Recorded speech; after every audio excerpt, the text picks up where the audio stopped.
Ibabandera na ang mga nagbabaga at mga maiinit na balita. Bandera Reports! Bandera Reports! Afternoon Edition.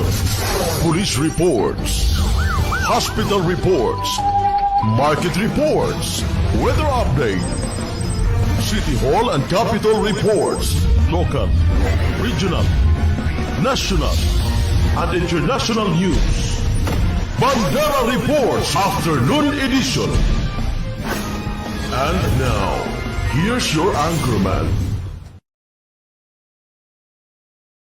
Senate Bill number 2942 o ang batas na naglalayong mapagpaliban sa bar parliamentary election aprobado na sa pinal na pagpasa sa Senado.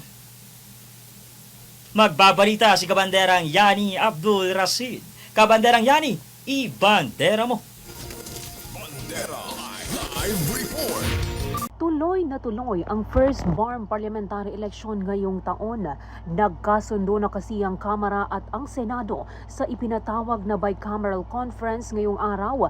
Natuloy ang first parliamentary election sa BARM at ito ay gaganapin sa darating na October 13, 2025. Sa ibinahaging larawan ni MP Don Loong Mustafa, makikita na dumalo at sinaksihan ni BARM Chief Minister Ahod Balawang Ibrahim kasama ang ilang members of the Parliament ang naturang bicameral conference.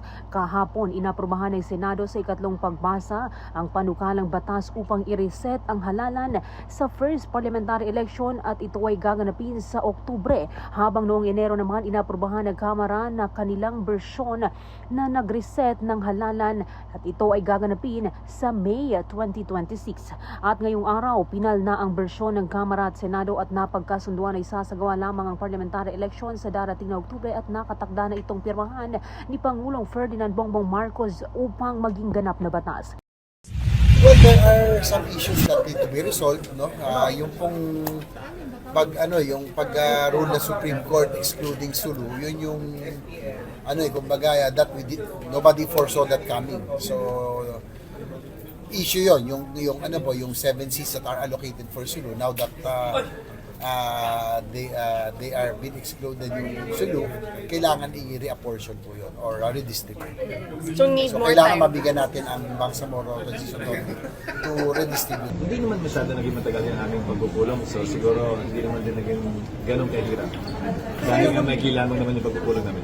Oo, at ang ebidensya niyan ay pumirma sila sa bicameral conference. Tulad ng ibang batas, kailangan dumaan yan sa executive branch para mapirmahan niya bago maging ganap na batas yan.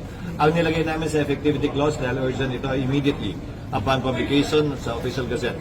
Hindi yung usual 15 days upon completion of publication in the newspaper of general circulation. Yan ay sang-ayon sa decision din ng Korte Suprema and perfectly legal. So, why not Masyado nang matagal. At actually, ang totoong rason ko personally, hindi ko alam yung rason iba. Pag 1 year, di masapat ng panahon na naman ng Kongreso para i-reset uli yan. Mas maikli, mas maganda para sa akin para wala ng panahon na i-reset pang muli. Dapat matuloy na ang halalan sa DA sa BARM. Samantala, nauna nang sinabi ni Senator Juan Miguel Migzubiri na ang pagpapaliban ng halalan sa BARM ay nagtitiyak na ang bawat Moro ay magagamit ang kanilang karapatan sa sariling pagpapasya at pagboto. At mabigyan ng panahon ang Parliament ng Bangsamoro na ayusin ang komposisyon nito kasunod ng desisyon ng Korte Suprema sa pagkakahiwalay ng Sulu. Binigyang diin rin nito na ang pangangailangan na tiyakin ang representasyon para sa mga lugar na naghahangad na mapabilang sa BARM. Mula dito sa Radyo Bandera Cotabato, Yani Abdul Rashid, Basta Balita, ibandera mo. Bandera Reports Afternoon Edition.